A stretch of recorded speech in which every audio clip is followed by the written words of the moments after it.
자, 한반도 주변 문제. 요즘 만나는 사람들마다 저 방송 뛰느라고 바쁘잖아요. 근데 의원님 전쟁 나는 거 아니에요? 나도 이제 국제 외교 안보 이런 데 신경을 못 쓰다 보니까 방송에서 그런 얘기를 안 하려고 그래요. 그럼 일단 청취율 시청률이 떨어져. 정치 얘기만 딜해야 돼. 그냥 감옥 가냐 안 가냐. 네. 근데 그걸 무척 많이 물어봐요. PD들도. 근데 신기한 게 뭔지 아세요? 예. 그런 얘기를 하고 기자들도 하고 사실상 한국에서 얘기하는 게 다른 나라보다 훨씬 더 전쟁이 날 것처럼 얘기하는데 예. 실제로 그 얘기는 하면서 전쟁에 대해서 걱정은 별로 안 해요. 신기하지 않아요? 옛날 같으면 뭐 라면도 사고 할 텐데 그러네. 분명히 심각한 얘기는 더 많이 하는데 별로 준비를 안 해요. 예. 그런데 뭐 선제 공격, 선제 타격, 전쟁 나요 안 나요? 안 납니다. 김 박사님은? 안 납니다. 우리 봉도사님은 이렇게 단정적으로 예측하는 걸 좋아하시잖아요. 그럼요. 안 납니다. 그럼 날지도 모르고 날 가능성 없는 그건 한번 전문용어로 근데 하지 말라고 해요. 아니 남들한테는 그렇게 확정적으로 예측을 하는 것들을 주문하시면서 예. 지난번에 어떤 팟캐스트 들으니까요. 예. 뭐 선거에서 누가 이기냐 하니까 봉도사님이 남들한테는 확실히 말해 해놓고 자기는 표 많이 얻은 사람이 이겨 그렇게 말씀하시던데. 얼마나 정확해. 얼마나 정확해요. 전쟁 진짜 안 나요? 네, 안 납니다. 왜 전쟁 난다고 얘기하는데요? 선제 공격한다 그러잖아요. 선제 공격 얘기 미국에서 늘 하던 얘기입니다. 문제는 앞에 우리 맥락 빼는 게 유명하잖아요. 그렇죠. 만약에 모든 옵션이 좌절된다면 그럼 가야죠. 그게 항상 붙어있어요. 두 가지예요. 모든 옵션은 테이블 위에 있다는 거 항상 하는 거고 그 다음에 그중에 모든 옵션을 써보고 다 소진되면 그다음에 전쟁은 그럼요. 그 얘기는 원칙론의 수준에 불과한 거예요.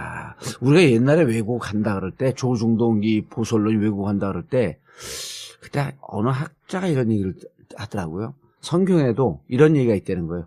어리석은 자들은 하나님이 없다고들 한다. 그렇죠. 네. 어리석은 자들은 하나님이 없다고들 한다. 네. 그 거두절미하는 거예요. 성경에 봐라. 하나님은 없다. 앞들 딱 자르고 하나님 없다. 이렇게 나와 있지 않냐. 이게 외국의 전형적인 예라면서 누가 한번 얘기를 해줬는데 모든 옵션이 다 소진되고 다 좌절됐을 경우에 선제 공격한다. 물론 여기서 하나 우리가 이제 해야 되는 분위기는 뭐냐면 지금 기싸움이 치열하게 일어나고 있잖아요. 미중 간에도 기싸움이고 예. 한미 간에도 사실상 기싸움이에요. 왜냐하면 정권이 바뀌지 않습니까? 그리고 미국도 정권이 바뀌었지 않습니까? 심지어 장관들만 지금 뽑아놨지 트럼프가 그 밑에 사람들을 안 뽑아놨지 않습니까? 그래요? 지금 원래 우리나라 그런 거 잘 몰라요, 우리도. 지금 원래가 다 가도록 차관이나 국장급을 뽑을 수 있을지는 모르겠어요. 사실상 우리가 아는 몇몇 사람들 빼놓고는 실무를 담당할 사람들은 전부 오바마 때 사람들입니다. 그대로 있는 거예요? 그대로 있는 거예요. 그러니까 이 사람들과의 또 기싸움과 트럼프의 기싸움이 있단 말이에요. 그러다 보니까 또 트럼프는 오바마 때 사람들하고 또 오바마하고 자기를 비교하잖아요. 그래서 예. 오바마가 훌륭하다. 오바마가 했던 건 안 하겠다. 자기가 받은 거는 메스다. 완전히 엉망진창을 받았다. 이렇게 얘기하고 있으니까. 트럼프가? 예. 인간 자체가 메신지 모르고. 그러니까 뭘 하고 싶으냐 하면 뭔가 심각하다 지금. 지금 과거는 오바마 같은 유약한 인간하고 난 다르다 하는 걸 밝히기 위해서 레토릭 차원에서 상당히 강하게 보이는 거죠. 그것과 지금 여기가 이제 연결시키는 거죠. 그리고 또 미중도 지금 기싸움하고 있고 그다음에 한미도 기싸움하는데 왜냐하면 한국에서 정권이 바뀔 가능성이 매우 높으니까 미국은 여기서 뭔가 단단하게 자기들이 아주 강하게 보이려고 하고 있는 것이 보이는 거죠. 예. 해마다 봄이 되면은 한반도에서는 전쟁의 맞아요. 분위기가 무르익는다고 떠드는 사람들이 많이 생깁니다. 해마다 독수리 훈련, 키 리졸브 훈련. 예. 그리고 독수리 훈련, 키 리졸브 훈련을 왜 3, 4월 달에 하는가? 그는 미국은 우리나라하고 회견연도가 다릅니다. 그래서 10월 달부터 회견연도가 시작되거든요. 예. 그러면 이제 2월, 3월 달부터는 미국 내에서 국방 예산을 확정하기 위한 하원에서 예산을 다루니까 하원에서 청문회 같은 것들이 많이 진행됩니다. 그래서 항상 한번 생각해 보세요. 우리 3, 4월 달에, 2, 3월 달에 한반도에서 전쟁이 일어난다. 무슨 이렇게 전쟁에 대한 어떤 우려 같은 것들이 없었던 해가 있었는가? 항상 있었습니다. 그런 게 이제 우리가 일반적으로 봐야 될, 왜 이 3, 4월 달, 왜 한반도에 보면 항상 전쟁과 함께 이야기되는 건가. 이걸 좀 봐야 될 배경입니다. 예. 그리고 이제 한 가지만 또 더 말씀드리자면은, 지금, 김정인 교수님도 말씀하셨습니다만은, 선제 공격론 이야기하는 사람들은 미국 내부에서 뭐 싱크탱크라든가 또는 의회에 있는 사람들 중심으로 해서 이야기가 됩니다. 미국이야말로 미국 헌법, 수정헌법 2조에 따라 가지고 표현의 자유가 완벽하게 보장되어 있는 나라 중에 하나인데, 뭐 싱크탱크라든가 의회에 있는 사람들이 북한 저 골치 아프니까 선제 공격하자 이런 말 뭐 얼마든지 자유롭게 할 수 있습니다. 그런데 정작 미국의 이 선제 공격을 할 수 있는 권한을 진 사람들이 선제 공격에 대해서 말한 적 없습니다. 예를 들어서 누가 쥐고 있어요? 뭐 예를 들어서 미국 정부에 있는 사람들 있지 않습니까? 대통령부터 시작해가지고 국방장관이라든가 NSC라든가 국무장관이라든가 이런 쪽. 그러니까 아까 이제 김지훈 교수님 말씀한 것처럼 해봐야, 그러니까 틸러슨 국무장관이 만약에 북한이 선을 넘으면 미국을 공격하게 되면은 그럼 우리가 그 전에 선제 공격하겠다. 에이, 공격했는데 공격 안 하면 바보지 그거는. 그렇게 말하는 거예요. 네. 그리고 이제 뭐 all option on the table. 그러니까 모든 all options on the table. 모든 옵션들이 테이블에 있다는 말은 모든 선택지는 다 테이블 위에 예, 있다. 그러면서 미국 사람들 하는 이야기는요. 여기에는 경제적 수단부터 시작해가지고 군사적 수단까지를 테이블에다 다 올려놓은 거다. 대화까지. 그렇죠. 대화까지 포함되는 예. 거예요. 그래서 심지어 어떤 이야기를 하고 있냐면요. 작년에 트럼프가 대통령 선거할 때 김정은하고 햄버거 먹겠다. 그러면서 대화하겠다. 이렇게 말한 적이 있었습니다. 그것도 옵션 중에 하나. 당근이죠. 그것도 옵션이죠. 그리고 군사적으로 선제 공격이라든가 이렇게 강한 이야기가 나오는 것을 트럼프는 즐기고 있습니다. 왜냐면은 우리가 지난번에 김지훈 교수님이랑 같이 이 전국구에서 트럼프 당선됐던 시절에 이 방송을 하지 않았습니까? 예. 그때 트럼프의 핵심적인 특징으로 우리가 이야기했던 게 뭐였습니까? 트럼프는 자기 패를 안 까고, 그다음에 거래를 하고, 상대방이 패를 깔 때까지 기다린다. 예, 그리고 또 거래를 하기 위해서 일단은 미치광이 광인 행동을 한다고 했지 않습니까? 그러니까 공격을 북한한테 선제 공격한다고 막 떠드는 것들에 대해서 트럼프는 즐기고 있는 거죠. Man of distraction. 산만한 사람. 네, 기억하시네요. 그럼요. 네. 그렇게 떠들므로써 그게 북한에 대해서 내가 너를 공격할 줄 모른다는 그런 어떤 암시를 줌으로써 북한이 패를 까게. 그렇죠. 그게 있고 그다음에 이게 또 중국에 대해서도 패가 되는 겁니다. 이렇게 떠들므로써 중국 너희들이 북한에 대한 압박을 계속 쓰지 않으면은 우리는 북한을 공격할 수 있다. 이런 식으로 일단은 패를 지금 패가 아니라 포석을 놓고 있는 겁니다. 예. 근데 그렇게 미국에서 포석을 놓는데 한국에서는 또 막 무슨 뭐 전쟁 어쩌고 저쩌고 하는 이야기가 나오는 거죠. 아니 옛날 5.1장 가면요. 장돌뱅이 북치고 장구치고 노래까지 부르는 사람이 막 소란하게 굴잖아요. 그런 사람들이 저게 무슨 잔치 났나? 그럼 모이거든? 네네. 이게 낚은 거예요. 그러면 막 하게 되면 자, 그때 딱 약을 해놓지. 그런 사람들이 북치고 장구치고 그럴 때, 저거 뭐 있나로 주머니를 들썩써 하면서 자기 돈을 꺼내보는 거야. 저 살 물건이 있나 없나. 이렇게 패를 깔 때까지 장돌뱅이는 소란스럽게 분위기를 만들고 있는 중이다. 네, 맞습니다. 뭐 청취자들 분들께서는 알고 있는 수도 있는데 지금 교묘하게 보수 언론이나 한국의 보수파들이 속이고 있는 것이 이 선제 공격과 예방 공격입니다. 선제 공격과 이건 완전히 다른 겁니다. 예. 선제 공격은 말씀하신 것처럼 또는 틸러슨이 얘기한 것처럼 미국의 고위 공직자들이 이런 공개적인 장소에서 반드시 얘기하는 것은 선제 공격입니다. 예. 그러니까 예방 공격이 아닙니다. 이건 뭐냐면 북한이 선을 넘으면 다시 말해서 저쪽에서 공격 징후가 확실할 때 그 직전에 먼저 때리는 거거든요. 이거는 국제법으로도 허용이 됩니다. 그걸 preemptive strike이라고 그럽니다. 예. 그러니까 이거는 당연히 그리고 전황에 유리한 점을 차지하기 위해서 반드시 해야 되는 거고요. 우리도 할 수 있으면 해야 되는 겁니다. 그건 전쟁이 임박했을 때 하는 거고요. 그런데 예방 공격이라는 게 있습니다. 예. 94년에 기억나십니까? 그래서 누굽니까? 94년에 그 북한 영변을 때리겠다는 거 있었죠. 그러다 마지막에 경수로 주냐 뭐냐 하면서 협상으로 그렇죠, 끝났던 그렇죠. YS 시절에. 이 YS 시절이죠. 북한은 뭐라 했냐면 그때 이제 불바다 만든다고 막 했었죠. 그때가 예방적 공격입니다. 그건 뭐냐면 살짝 가서 영변만 때리겠다는 겁니다. 그러니까 이거는 미국이 먼저 공격을 하는 거죠. 전쟁을 일으킬 가능성을 하고 하는 겁니다. 이거는 국제법으로도 허용되는 게 아닙니다. 그런데 한국에서는 뭐냐면 이 예방 공격을 선제 공격으로 얘기하고 있단 말이에요.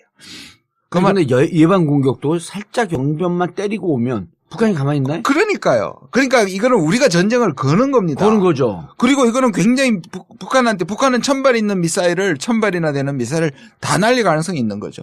그러니까 이 얘기가 나왔을 때 얼마 전에 북한이 4발을 날렸잖아요. 예. 일본 쪽으로. 예. 니들 해봐. 그럼 우린 다 날린다는 걸 보여주는 거거든요. 그런데 이거는 뭐하고 또 연결이 돼 있느냐 하면 한 말씀만 더 드리면 뭐냐면 박근혜와 이명박 박근혜가 강경론 한 게 맞았다는 것을 얘기하는 겁니다. 그럼 이 국내 지금 대선을 앞두고 보수파들이 그동안의 대북 정책 안보 논리가 틀리지 않았다. 북한 저기는 때려야 된다. 미국도 우리하고 동조한다. 필요하다면 저렇게 계속 까불면 때린다. 지금 이거를 하고 있는 국내 정치적 목적도 있는 것이죠. 근데 재밌는 거는 근데 예방 공격의 가능성도 있어요? 없습니다. 예방 공격의 가능성이 없다고 지금 미국의 전문가들이라든가 미국 언론에서 이야기하고 있습니다. 그리고 예방 공격이 더 위험한 거네. 더 위험한 거죠. 그리고 그거는 국제적으로 허용되지 않는 거고요. 그 CNN이나 국제적으로 허용되지 않는 않는 거예요? 겁니다. 예. 선제 공격은 허용이 됩니다. 왜냐하면 예. 자기들 공격받는 위협이 있으니까. 예. 근데 예방 공격은 안 됩니다. 그리고 CNN이나 뉴욕타임즈 같은 아니 경우에는 잠깐 지금, 그쪽 예. 넘어가기 전에 이 선제 공격이라고 하는 것은 이른바 우리가 KAMD 그 전에 킬체인이라고 그러잖아요. 맞습니다. 지상에서 공격의 징후가 확인할 때 미리 파괴하는 킬체인이 이른바 선제 공격이죠. 그렇죠.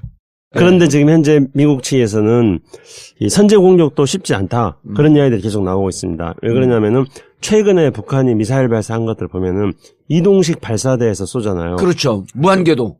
예, 무한궤도 지난번에 예. 북극성 2형이라는 예. 그 이상한 미사일을 발사할 때 IRBM. 예, 무한궤도에서 발사했지 않습니까? 그러면은 걔네들이 막 어디에 숨어가지고 갑자기 쏴버릴지 모르는데 예. 그런데 어떻게 선제 공격을 할 수 있겠습니까? 선제 공격을 하기 위해서 북한이 미사일을 쏘려고 하는 지점을 공격을 했는데 찾아야 되는데. 다른 데서 막 또 쏴버릴 수도 있는 거고 그러니까 탐지를 하기가 어렵습니다. 그러니까 이제 우리는 북한의 핵과 미사일에 대해서 킬체인을 구축해 나가는 것은 튼튼한 안보를 위해서 필요하다고 생각합니다. 그렇지만 그것에 대한 실효성에 대해서 우리는 또한 검토를 만병통치가 해야 되는 아니라는 거죠. 얘기인 그렇죠. 그리고 한 가지 덧붙이자면 그러니까 예. 옛날에 그 IRBM 전에는 이동식 발사대가 그 타이어 그 자동차에 실었다가 예. 그렇기 때문에 아주 협곡 이런 데 못 들어가 있는데 그렇죠. 지금은 이 체인으로 되어 있는 무한궤도 해가지고 무한궤도 탱크 예, 같은 예. 그래서 어디든 숨어 들어갈 수 있다라고 그때 예. 내가 전화로 원포인트 아, 레슨 맞아. 받을 때 얘기를 해줬잖아요. 예. 그래서 IRBM은 정말 위험한 무기가 만들어진 거다. 그리고 사출 방식 예. IRBM 예. 뿅 하고 뿅하고 올라가지고 올라갔고 예. 거기서 다시 점화가 되는 거예요. SLBM을 육지에서 적용시킨 똑같은 거죠. 예. 그렇게 되면 이제 넓은 면적을 필요로 하지 않습니다. 그러니까 SLBM처럼 보통 미사일이 발사될 때는 발사대가 있어가지고 예. 발사대에서 바로 점화가 돼가지고 하늘로 올라갑니다. 올라가는 게 아니고 예. 근데 그렇게 발사대에서 바로 점화가 되면은 화염이 바닥에 넓게 퍼지잖아요. 예. 그런데 지난번에 북극성 2형은 SLBM처럼 바닥에서 발사대에서 공중으로 한번 뿅 올라온 다음에 예. 사출이라 그럽니다. 아. 뿅 올라온 상태에서 공중에서 점화가 되는 거예요. 그래야지 다시 하늘로 필요하지 날아갑니다. 않다라고 하는 게 그렇죠. 왜냐하면은 그 어떤 연소 그 점화가 될 때 그때 화염이 공중에서 점화가 되기 때문에 화염이 넓게 안 퍼지는 거죠. 그러니까 좁은 면적만 있어도 발사할 수 있습니다. 그렇기 때문에 지난번에 지금 이게 완전히 그 성공한 거 아니에요? 그 사출 방식이. 그렇죠. 별 희한한 방식으로 성공한 거예요. 그러니까. 예. 그게 뭐야? 북극성 2호요? 예, 북극성 2형이라고 북한 사람이 하는데요. 지금 선제 공격이 이렇게 힘든데 예. 예방 공격은 더더욱이 무기고 전쟁을 거는 거니까 또 이 예방 공격이 약점이 있습니다. 그게 뭐냐면 미국이 전쟁을 걸 때는 미국 사람들 다 도피시키겠죠. 피난시키겠죠. 왜냐하면 ICBM이 있을지도 모르니까. 그 94년에 적어도 94년에 그게 하기 전에 그 예. 계획이 나왔을 때 한국에 있는 미국인들 10만 명의 대이주 계획, 대피 계획을 세웠었습니다. 그 말은 뭐냐면 예방 공격을 하기 전에 왁자지껄 움직이는 걸 북한이 모르겠습니까? 수십만 명을 데리고 가는데 그러면 북한은 더더욱이 숨길 것이고 그 전쟁은 전면전과 복보호복전이 된단 말이에요. 그러니까 미국이 예방 공격을 할 수가 없습니다. 부분적으로 예를 들어 영변처럼 아주 한 지역만 딱 공격하는 이런 것으로 미국은 상상하고 싶겠지만 예. 그 전에 자기 자국민들을 이 남한 땅에 있는 자국민들을 대피시키고 미국에서 또 대피하고 그러면 그렇게 호들갑을 떨면 북한에서 요것들 봐라 전쟁하자네. 네, 그럼요. 그리고 미리 쏠 수 있기 때문에 네. 네. 그리고 이제 지난 2월 10일 날 예. 아베하고 트럼프하고 만나지 않았습니까? 정상회담을 했었는데요. 그런데 아베가 3월 달에 음. 굉장히 재미있는 인터뷰를 했어요. 예. 트럼프하고 만났을 때 트럼프하고 그 북일 관계 개선, 북일 정상회담에 대해서 트럼프하고 협의했고 트럼프도 동의를 했다 이렇게 이야기했어요. 그래요? 네, 2월 10일 날. 그러면서 그럼 겉으로만 호들갑 떠면서 실질적 관계는 다 개선하고 나가고 있네. Man of Destruction 다 던진다니까요. 없이. 그렇죠. 어. 그러니까 트럼프는 아베가 그 북일 정상회담 하는 것도 하나의 머릿속으로 자기가 쓸 수 있는 수로서 좀 생각을 하고 있는 거예요. All option is on the table. 그렇죠. 그러면서 이제 그때 아베가 했던 말 중에 굉장히 재밌는 이야기가 있는데요. 자기가 트럼프한테 북한에 대한 선제 공격하지 말아달라고 했대요. 아베가. 왜냐면 그래요? 예. 그럼 자기도 직접 타격은 일본이 받으니까. 그렇죠. 그렇기 때문에 일본으로서는 굉장히 만약에 미국이 선제 공격할 경우에는 위험하기 때문에 선제 여기서 공격하지 말씀하는 말아달라. 선제 공격은 예방 공격을 말하는 거죠. 예방 공격을 말하는 거고 예.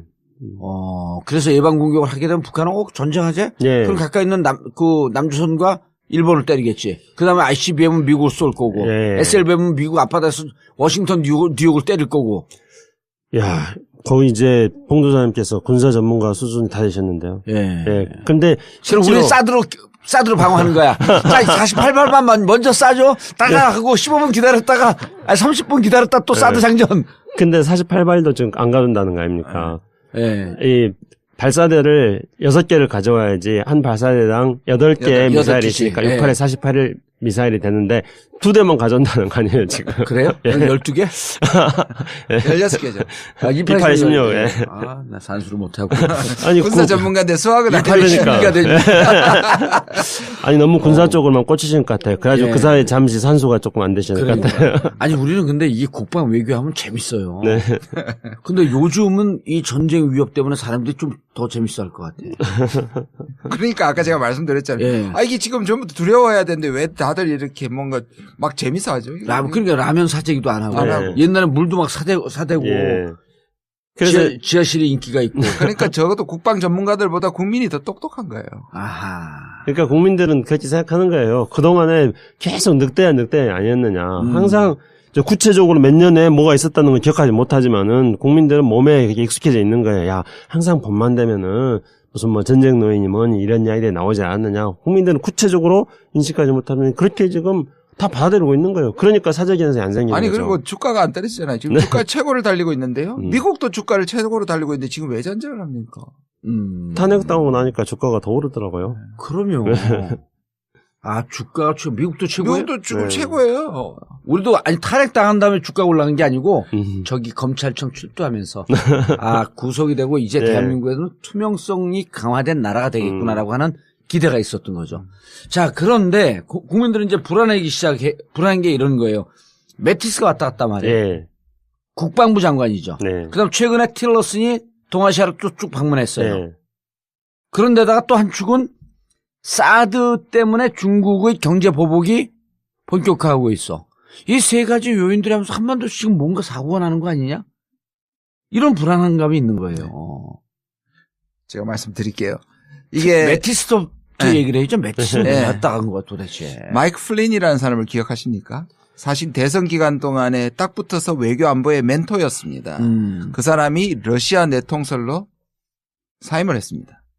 사실 그 사람이 원래 이 안보보좌관이 가장 중요한 사람이고 예. 대통령에게 가장 가까이 있는 사람입니다. 안보보좌관. 네. NSC에 NSA라 그럽니다. National Security Advisor이라 그러는데요. 예. 근데 이 사람이 낭만을 하면서 이 사람은 트럼프와 생각이 거의 같았어요. 푸틴과 손잡고 근데 푸틴과 손잡고 친러 정책을 통해서 IS를 괴멸시키겠다. 이게 그리고 중국은 그걸 때리겠다. 압박하겠다. 예, 압박하겠다 했는데 이 사람이 낭만했지 않습니까? 예. 그러면서 그 사람 이름이 누구라고요? 마이클 플린이에요. 플린. 플린. 예. 예. 그런데 그렇게 되자 그동안에 이제 불만이 있었어요. 무슨 불만이냐면 미국의 군부와 관료들은 제일 싫어하는 게 러시아입니다. 군인들이 아직도 러시아가 주적입니다. 오히려 테러 문제 때문에 러시아를 너무 키워줬다고 생각합니다, 지금.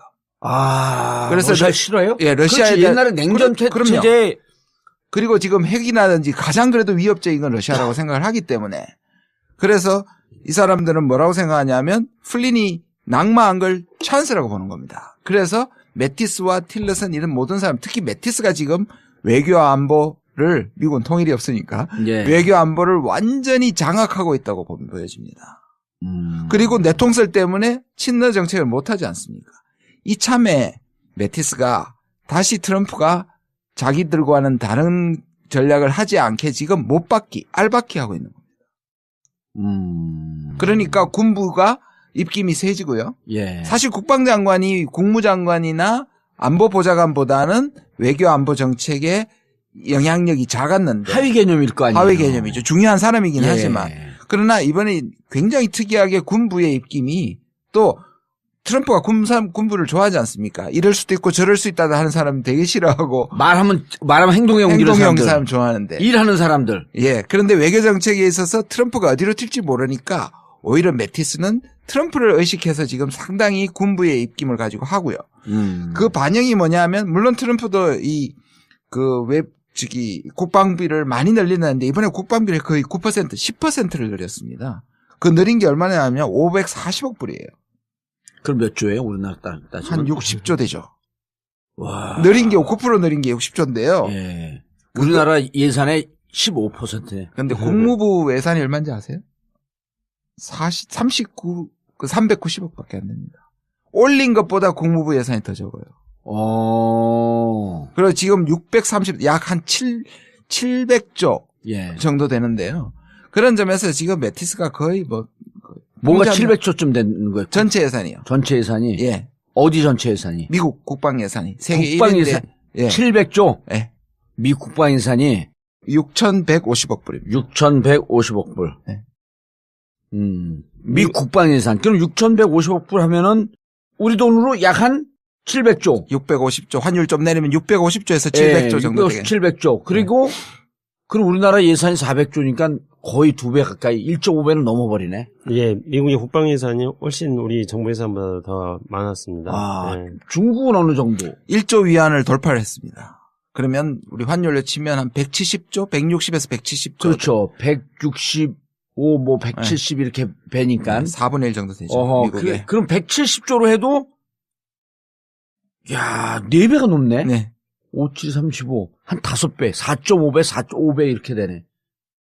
그렇게 많이 쓰면 미국에 돈이 어디 있어요? 그래도 미국이 전 세계를 그러니까 예. 야. 전 세계 1위인 거죠. 예. 중국 애들은 더 쓰고 싶겠네, 이거 보면은.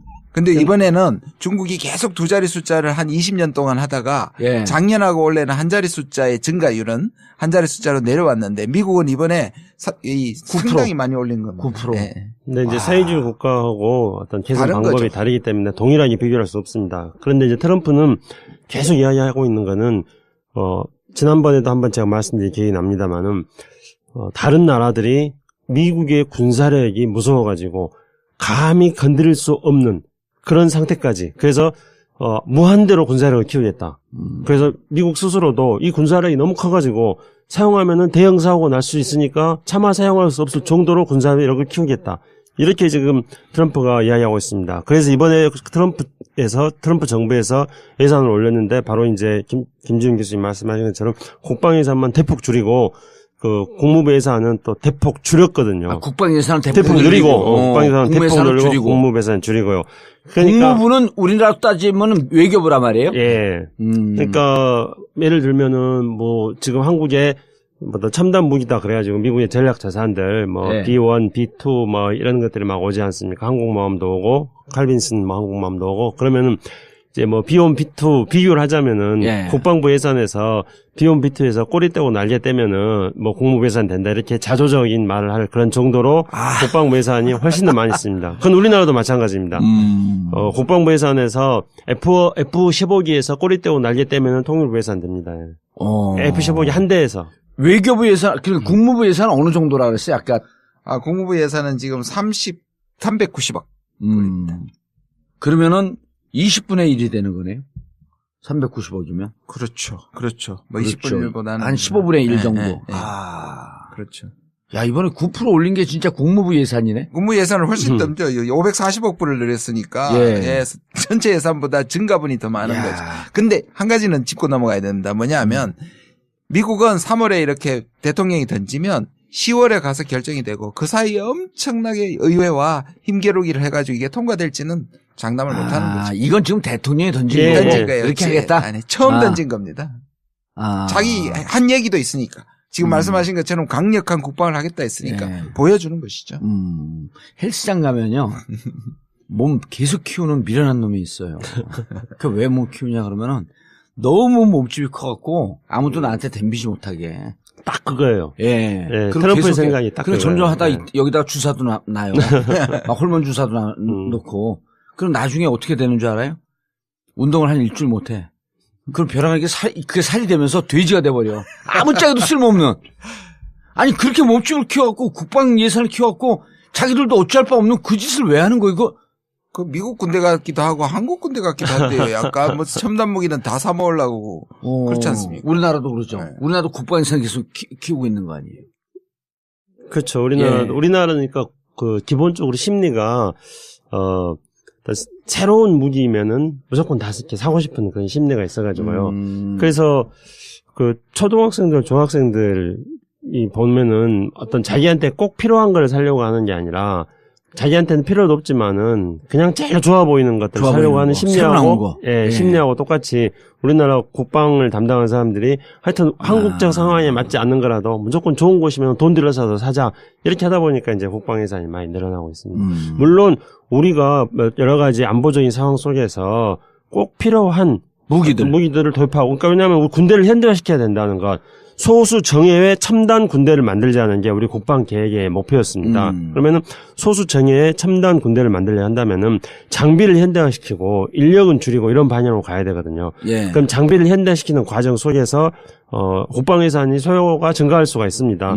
그런 거는 우리가 합리적으로 판단할 수 있는 거잖아요. 장비의 현대화니까. 그렇죠. 첨단하니까. 그렇죠. 근데 그렇지 않는 데서 무조건 좋은 것만 사고 싶은 그 과정 속에서 이제 비리가 생기는 거죠, 또. 미국에서 실패한 무기라도 새로 나왔다 그러면 사고 싶고 예. 사드가 그런 대표적인 경우 아니에요. 그런 거죠. 사드는 실제로 실전에서 전혀 성능이 검증된 바도 없는데 예. 사드 만능주의에 빠져 있잖아요. 사드 물신주의. 그래가지고 예. 사드 믿습니다. 지금 이렇게 사막이나 외치고 있습니다. 앞에 바다를 그 환경으로 갖고 있지 않은 산에다 배치한 세계 최초의 지역이 우리 성주 골프장이라는 거 아니에요? 무슨 얘기를 하냐면요. 예. 북한이 한 500발, 1000발을 쏘면 와서 맞을 수는 있다는 거죠. 그러니까 사드를 한두 발을 쏘면 못해도 워낙 많이 쏘니까 사드에 와서 맞을 수도 있다는 조커가 나올 정도의 성능을 확신할 수 없는 거죠, 사실. 그런데 산다. 알겠습니다. 아니 뭐 예. 사는 건 아니고 그러니까 미국이 배치를 하는 거죠. 배치하고 지금. 이제 두 번째, 세 번째 우리가 사야 될 거 아니에요. 그럴 수순으로 갈 거다고 지금 예측을 하는 거죠. 왜 2, 3, 4월 달, 왜 한반도에 보면 항상 전쟁과 함께 이야기되는 건가? 이걸 좀 봐야 될 배경입니다. 예. 그리고 이제 한 가지만 또 더 말씀드리자면은, 지금, 김정인 교수님도 말씀하셨습니다만은, 선제 공격론 이야기하는 사람들은 미국 내부에서 뭐 싱크탱크라든가 또는 의회에 있는 사람들 중심으로 해서 이야기가 됩니다. 미국이야말로 미국 헌법, 수정헌법 2조에 따라가지고 표현의 자유가 완벽하게 보장되어 있는 나라 중에 하나인데, 그 뭐 싱크탱크라든가 의회에 있는 사람들이 북한 좀 골치 아프니까 선제 공격하자 이런 말 뭐 얼마든지 자유롭게 할 수 있습니다. 그런데 정작 미국의 이 선제 공격을 할 수 있는 권한을 진 사람들이 선제 공격에 대해서 말한 적 없습니다. 예를 들어서 누가 쥐고 있어요? 뭐 예를 들어서 미국 정부에 있는 사람들 있지 않습니까? 대통령부터 시작해가지고 국방장관이라든가 NSC라든가 국무장관이라든가 이런 쪽. 그러니까 아까 이제 김지훈 교수님 말씀한 것처럼 해봐야, 그러니까 틸러슨 국무장관이 만약에 북한이 선을 넘으면 미국을 공격하게 되면은 그럼 우리가 그 전에 선제 공격하겠다. 에이 공격했는데 공격 안 하면 바보지 그거는. 그렇게 말하는 거예요. 예. 그리고 이제 뭐 all option on the table. 모든 all options on the table. 모든 옵션들이 테이블에 있다는 말은 모든 선택지는 다 테이블 위에 예. 있다. 그러면서 미국 사람들 하는 이야기는요. 여기에는 경제적 수단부터 시작해가지고 군사적 수단까지를 테이블에다 다 올려놓은 거다. 대화까지. 그렇죠. 대화까지 포함되는 예. 거예요. 그래서 심지어 어떤 이야기를 하고 있냐면요. 작년에 트럼프가 대통령 선거할 때 김정은하고 햄버거 먹겠다. 그럼 자, 한반도 주변 문제. 요즘 만나는 사람들마다 저 방송 뛰느라고 바쁘잖아요. 근데 의원님 전쟁 나는 거 아니에요? 나도 이제 국제 외교 안보 이런 데 신경을 못 쓰다 보니까 방송에서 그런 얘기를 안 하려고 그래요. 그럼 일단 청취율 시청률이 떨어져. 정치 얘기만 딜해야 돼. 박근혜 감옥 가냐 안 가냐. 예. 근데 그걸 무척 많이 물어봐요. PD들도. 근데 신기한 게 뭔지 아세요? 예. 그런 얘기를 하고 기자들도 하고 사실상 한국에서 얘기하는 게 다른 나라보다 훨씬 더 전쟁이 날 것처럼 얘기하는데 예. 실제로 그 얘기는 하면서 전쟁에 대해서 걱정은 별로 안 해요. 신기하지 않아요? 옛날 오. 같으면 뭐 라면도 사고 할 텐데 그러네. 분명히 심각한 얘기는 더 많이 하는데 별로 준비를 안 해요. 예. 그런데 뭐 선제 공격, 선제 타격, 전쟁 나요 안 나요? 안 납니다. 김 박사님은. 안 납니다. 우리 봉도사님은 이렇게 단정적으로 예측하는 걸 좋아하시잖아요. 그럼요. 안 납니다. 아이, 그럼 날지도 모르고 날 가능성 없는 그건 한마디 전문용어로 아유 근데 하지 말라. 아니 남들한테는 그렇게 확정적으로 예측을 하는 것들을 주문하시면서 예. 지난번에 어떤 팟캐스트 들으니까요. 예. 뭐 선거에서 누가 이기나 하니까 봉도사님이 남들한테는 확실히 말해 해놓고 자기는 표 많이 얻은 사람이 이겨 그렇게 얼마나 말씀하시던데. 정확해. 얼마나 정확해요. 아 전쟁 진짜 안 나요? 네, 안 납니다. 왜 전쟁 난다고 얘기하는데요? 선제 공격한다 그러잖아요. 선제 공격 얘기 미국에서 늘 그러면서 대화하겠다 이렇게 말한 적이 있었습니다. 그것도 옵션 중에 하나. 당근이죠. 그것도 옵션이죠. 그리고 군사적으로 선제 공격이라든가 이렇게 강한 이야기가 나오는 것을 트럼프는 즐기고 있습니다. 왜냐면은 우리가 지난번에 김지영 교수님이랑 같이 이 전국구에서 트럼프 당선됐던 시절에 이 방송을 하지 않았습니까? 예. 그때 트럼프의 핵심적인 특징으로 우리가 이야기했던 게 뭐였습니까? 트럼프는 자기 패를 안 까고 예. 그다음에 거래를 하고 상대방이 패를 깔 때까지 기다린다. 예, 그리고 또 거래를 하기 위해서 일단은 그 미치광이 광인 행동을 한다고 했지 예. 않습니까? 그러니까 공격을 북한한테 선제 공격한다고 막 떠드는 것들에 대해서 예. 트럼프는 즐기고 있는 거죠. 그렇게 Man of Distraction. 산만한 사람. 네, 제가 기억하시네. 그럼요. 예. 예. 그렇게 떠들므로써 그게 북한에 대해서 내가 너를 공격할 줄 모른다는 그런 어떤 암시를 줌으로써 북한이 패를 까게. 그렇죠. 그게 있고 그다음에 이게 또 중국에 대해서도 패가 되는 겁니다. 이렇게 떠들므로써 중국 너희들이 북한에 대한 압박을 계속 쓰지 않으면은 우리는 북한을 공격할 수 있다. 이런 식으로 일단은 패를 지금 패가 아니라 포석을 놓고 있는 겁니다. 예. 근데 그렇게 미국에서 포석을 놓는데 한국에서는 또 막 무슨 뭐 전쟁 어쩌고 저쩌고 하는 이야기가 나오는 거죠. 아니 옛날 5.1장 가면요. 장돌뱅이 북치고 장구치고 노래까지 부르는 사람이 막 소란하게 굴잖아요. 그런 네. 사람들이 저게 무슨 잔치났나? 그럼 모이거든? 네네. 이게 낚은 거예요. 그러면 막 하게 되면 자 그때 딱 약을 해놓지. 그런 사람들이 북치고 장구치고 그럴 때 저거 뭐 있나로 주머니를 들썩스 하면서 자기 돈을 꺼내보는 거야. 저 살 물건이 있나 없나. 이렇게 패를 깔 때까지 장돌뱅이는 소란스럽게 그대로 있는 거예요. 그대로 있는 거예요. 그러니까 이 사람들과의 또 기싸움과 트럼프의 기싸움이 있단 말이에요. 그러다 보니까 또 트럼프는 오바마 때 사람들하고 또 오바마하고 자기를 비교하잖아요. 그래서 예. 오바마가 훌륭하다. 오바마가 했던 건 안 하겠다. 자기가 받은 거는 메스다. 완전히 엉망진창을 받았다. 이렇게 얘기하고 있으니까. 오바마 트럼프가 예. 지 인간 자체가 메스인 줄 모르고. 그러니까 뭘 하고 싶으냐 하면 뭔가 심각하다 지금. 지금 과거는 오바마 같은 유약한 인간하고 난 다르다 하는 걸 밝히기 위해서 레토릭 차원에서 상당히 강하게 보이는 거죠. 그것과 지금 여기가 이제 연결시키는 거죠. 그리고 또 미중도 지금 기싸움하고 있고 그다음에 한미도 기싸움하는데 왜냐하면 한국에서 정권이 바뀔 가능성이 매우 높으니까 미국은 여기서 뭔가 단단하게 자기들이 아주 강하게 보이려고 하고 있는 것이 보이는 거죠. 예. 해마다 봄이 되면은 한반도에서는 전쟁의 맞아요. 분위기가 무르익는다고 떠드는 사람들이 많이 생깁니다. 해마다 독수리 훈련, 키 리졸브 훈련. 예. 그리고 독수리 훈련, 키 리졸브 훈련을 왜 3, 4월 달에 하는가? 그는 미국은 우리나라하고 회견연도가 다릅니다. 그래서 10월 달부터 회견연도가 시작되거든요. 예. 그러면 이제 2월, 3월 달부터는 미국 내에서 국방 예산을 확정하기 위한 하원에서 예산을 다루니까 하원에서 청문회 같은 것들이 많이 진행됩니다. 그래서 항상 한번 생각해 보세요. 우리 3, 4월 달에, 2, 3월 달에 한반도에서 전쟁이 일어난다. 무슨 이렇게 전쟁에 대한 어떤 우려 같은 것들이 없었던 해가 있었는가? 항상 있었습니다. 그런 게 이제 우리가 일반적으로 봐야 될. 늘 하던 얘기입니다. 문제는 앞에 우리 맥락 빼는 게 유명하잖아요. 그렇죠. 만약에 모든 옵션이 좌절된다면, 그럼 가야죠. 그게 항상 붙어 있어요. 두 가지예요. 모든 옵션은 테이블 위에 있다는 거 항상 하는 거고, 그 다음에 그 중에 모든 옵션을 써보고, 다 소진되면 다 그다음에 자결된다면. 전쟁. 그럼요. 그 얘기는 원칙론의 수준에 불과한 거예요. 야, 우리가 옛날에 외국 간다 그럴 때 조중동기 보솔론이 외국 간다 그럴 때 그때 어느 학자가 이런 얘기를 하더라고요. 성경에도 이런 얘기가 있다는 거예요. 어리석은 자들은 하나님이 없다고들 한다. 그렇죠. 네, 어리석은 자들은 하나님이 없다고들 한다. 네. 그 거두절미하는 거예요. 네. 성경에 봐라. 하나님은 없다. 앞들 딱 자르고 하나님 없다. 이렇게 나와 있지 않냐.